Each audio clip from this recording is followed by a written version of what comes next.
and welcome to Flex and Stretch Back Mobility. So having good mobility in our backs serves us so incredibly well, but often we can have a lot more movement and flexibility in certain parts of the back than others. So the aim of the game today is to ensure that we are gently bringing movement into each part of our back. I've got a yoga brick here. If you might have a yoga brick, great, but you can also use anything rolled up. So a towel or is actually ideal. A towel's great. If you have a bolster as well, that's also good. Just something that you can place down on the mat because we're going to drape ourselves over it. So, if you have a brick or you have your towel to hand or your bolster, what you're wanting to do is you're wanting to come over it so that your head, the back of your head touches the mat. So it's coming between your shoulder blades, and then you can release your arms down by your sides. So this is a really wonderful chest opener as well. It can feel quite a lot because we don't often open ourselves. Usually we tend to be the opposite, so it can feel good and strong on lots of levels. So just go gently. We also have a line of fascia that runs all the way down our centre. So this is great at opening and giving a bit of space and hydration to that central fascia line as well. If you think of the fetal position, that automatic kind of crumbling into a fetal position if we feel scared. So it's very intuitive, very clever. That relates to that central fascia line. So that's why really opening the chest can be great for mood as well, really mood enhancing. You'll never see a sad person walking along the road really hunched. You see them open their chest back. They're such clever beings, such clever, complex beings.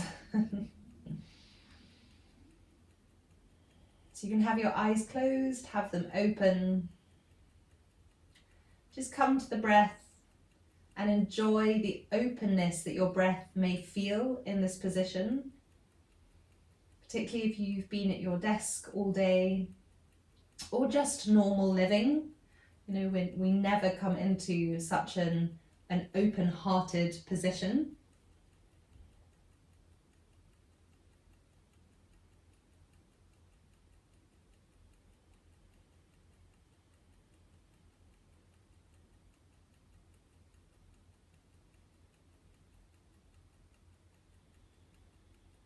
And from here, we're slowly going to remove the brick or towel or whatever it is that you are using behind your back. Just going to roll over to the side, boop, and then just remove said brick or towel or bolster and just come back to a reclined position and just notice the difference. Could suddenly seem very flat, but still feel the imprint of what was behind you, almost still opening the chest. And then you're going to bring the soles of your feet to the mat. We're going to prepare for bridge. So that's a lovely precursor to bridge because it's helped to open both our front body and just ease and give a little mobility to our back. So soles of the feet down on the mat. You want your knees to be directly over your ankles. So for me, I'm just touching my ankles with my fingertips. And then I'm going to tuck my pelvis forward. And I'm going to take an inhale, and then as I exhale, I'm going to just tuck the pelvis, tilt it back, and the spine's going to lift up a little. And then just tuck the pelvis forward and then release it back. Just starting to bring a little bit of movement into the lower part of the back as well, just preparing to come up into bridge. So come back to that pelvis being tucked forward. Going to take an inhale, and as you exhale, drop the pelvis down and then start to peel the spine vertebra by vertebra off the mat, either pressing the arms down into the mat, or you can bring the shoulders more underneath you, grabbing onto your wrist, one of your wrists, pressing down into the mat through the soles of the feet, really engaging the inner thighs and propelling the pelvis upwards, engaging the deep glutes and holding here. Coming back to the breath, really working those inner thighs, pressing down into the soles of the feet. And then slowly you can release the wrist if you're holding onto one of your wrists, and lower all the way down. And then tilt the pelvis forward once more. We'll do one more bridge. So take an inhale, and then as you exhale, release down, and then starting to peel the spine off the mat. And the moment you do so, start pressing down through the feet. You'll really notice how much support that gives this position. So your lower legs, or rather I should say your lower body, is doing a lot of the work here, supporting the spine, the deep glutes, the inner thighs, and also if your shoulders are drawn underneath, you'll be using those as well to give you a good foundation.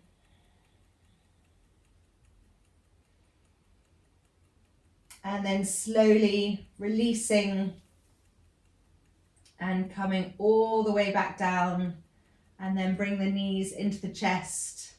Give them a good squeeze. Make little circles with your knees.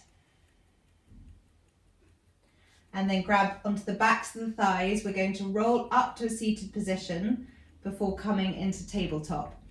So rolling up and down the spine, which is a good way to gently bring some life into the spine as well. And this time, roll all the way up. And then we're going to turn and come into tabletop.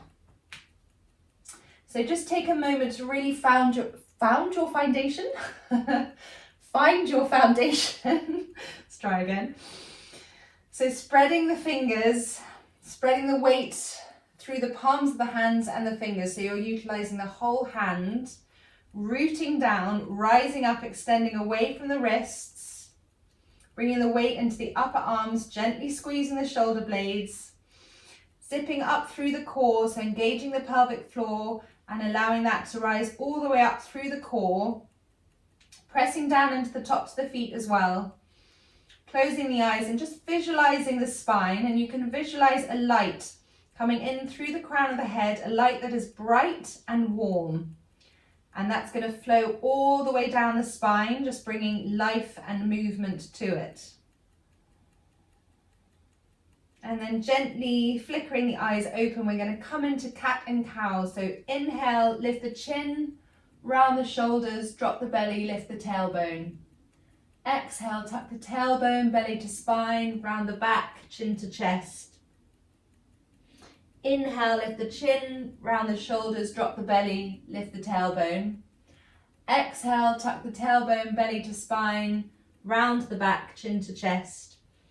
And just move through a few cat and cows in your own time. You can close the eyes, just be gentle with the movement of the spine. Moving from head, crown of the head to base of the spine, more than focusing on moving just from the center, if that makes sense. because if you just move from the center, that creates weakness in the center of the back, and you don't want to be doing that. What we're using cat and cow to do is just bring mobility to each part of the spine. So we're waking it up, which is why it's usually at the beginning of a yoga practice, and a great one to do first thing in the morning as well. So come back to a neutral tabletop. Take your gaze over your right shoulder and stick your hip out, your right hip to the right. And then take your gaze over your left shoulder, left hip to the left. So this is very glamorously called wagging the dog's tail. You can call it whatever you like. But essentially, again, we're just bringing some more movement to the spine. So nothing complicated here, just very simple.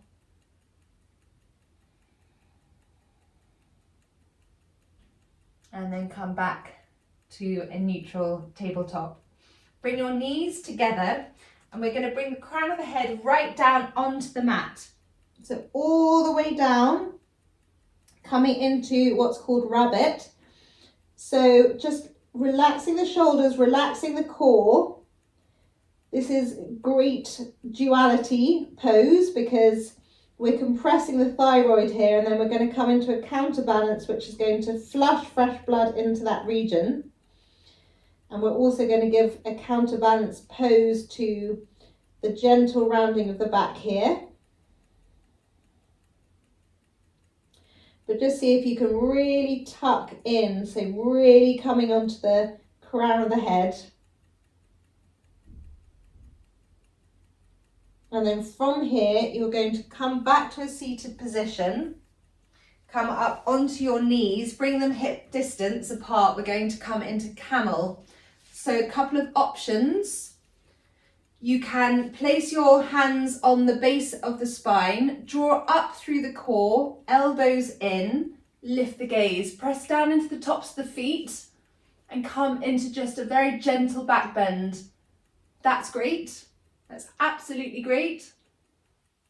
If you want to go a little bit deeper, if you practice back bends a lot and that feels good for you, bring the right arm up and then drop back, grabbing onto your right ankle. Left arm comes up, left ankle. And then again, drawing up through the core and releasing back. So the neck doesn't need to be hanging all the way back. You can just be lifting the gaze, engaging the glutes. So engaging the deep glutes and the core here to keep your back supported. And then gently coming up. You can also come up from there, bring the right arm up and then the left arm. And just coming into another counter pose, bring the knees out wide, bringing the forehead down, coming into child's pose, just taking an inhale and exhale fully out through the mouth.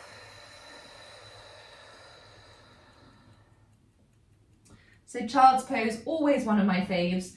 Great for back mobility because what we can do is bring our awareness to our breath and really actively expand our breath into our back body.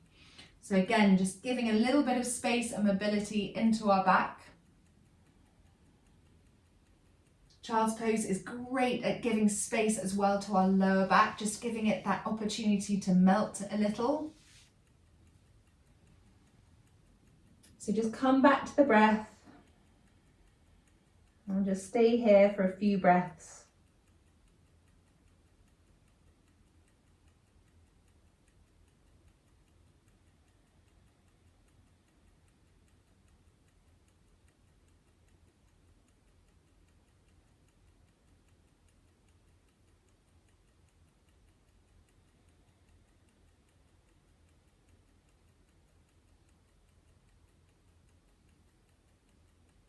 And on the next breath, inhale and come up to a seated position. Place the hands down onto the mat. Open the chest. So another little counterbalance. So we're alternating between rounding the back and giving the back some space and then opening the chest. And then from here, we're going to drop down onto the left hip and bring the legs out in front. So your left leg is bent and your right leg is bent next to it. And we're going to extend the left forearm down, and then we're going to essentially go swimming into the mat. So this is really great to give movement into the thoracic, which is a tricky part of the back to give a stretch and mobility to. So we're going to circle the right arm up, and almost like you're doing a front crawl, reach into the mat and then reaching the fingertips forward, and you'll feel a really, really juicy, good stretch in the middle part of the back. We're going to do this 10 times. Reaching forward, 2, 3,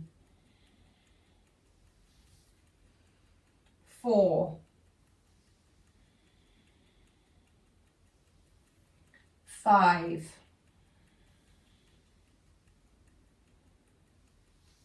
6, 7, 8, 9, and one final one, 10. And then coming up to a seated position, we're going to take a little twist from side to side. So you can grab onto your right thigh and just inhale up and gently twist through the thoracic, and then come onto the other side, counter twist.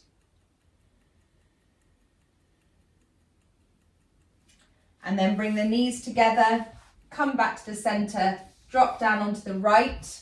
So exactly the same position, and then releasing the right forearm down, and we're going to come into the same almost front crawl motion. So reaching in and then reaching forward. You'll know you've got it right because you can feel a real stretch through the middle part of the back and up into the left shoulder, so the upper back. And we'll do 10 on this side as well. So that's 3 and 4, 5.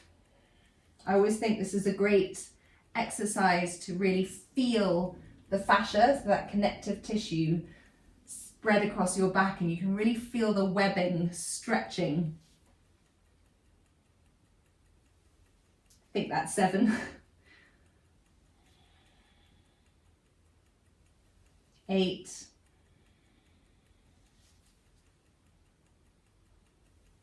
9. And 10. And then come up to a seated position. Grab onto the left thigh, inhale up and stretch round, just keeping the neck relaxed. And then counter twist. And then from here, you're going to tuck your toes under and come into your downward facing dog. And really bend your knees, intentionally bend your knees here, because it gives a lot of lovely space to your lower back. So you're extending away from the wrists, bending the knees, bringing the weight into the feet, into the lower body, giving the head a good shake. And just keep your knees bent here. And then walk your hands, or I should say your feet, up to your hands. Bend the knees again, bring your belly right down onto your spine, grab onto opposite elbows, coming into your ragdoll, which again, wonderful space for easing the lower back, tension in the shoulders. So ground down through the soles of the feet, just Just allow the lower body to be your stability so the upper body can completely relax. Then release the hands down to the mat and slowly peel your way all the way up. Vertebra by vertebra to a standing position. And then interlace the hands behind your back. Just open the chest once more. And then give your hands a good shake. Come into your mountain pose. So ground down through the feet, extend the fingertips. Circle the arms up overhead, lift the gaze. Exhale, forward fold.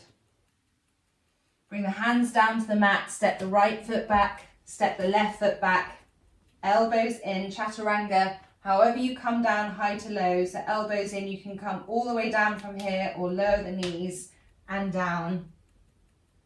And then roll onto your back.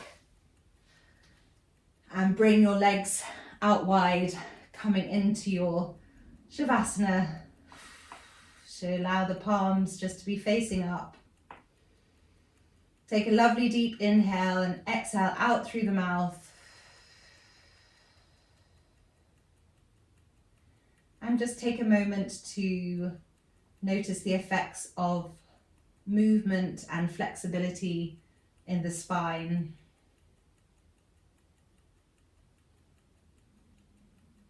It can feel like quite an intense practice because we're not often doing that much movement within the spine. So really important just to give this few minutes to let the dust settle and let the body take stock.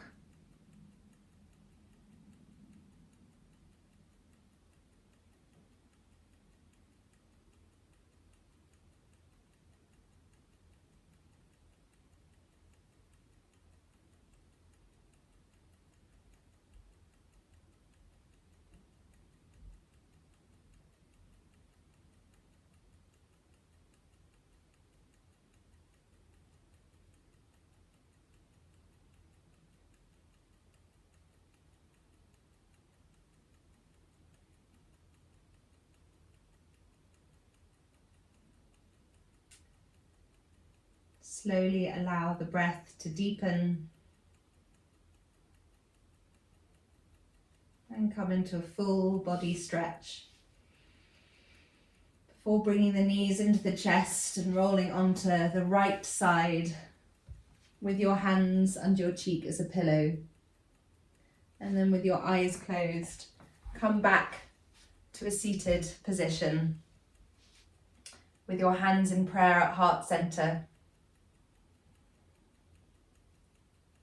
Take a moment again just to check in, to tune in, notice mind and body.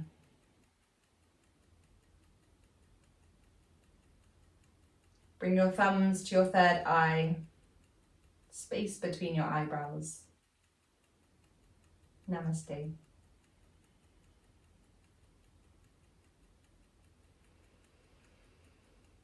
Hope you feel chest opened, back mobile and ready for your day or your evening or wherever you're now onwards going. Have a wonderful day and I'll see you soon. Thank you for joining me.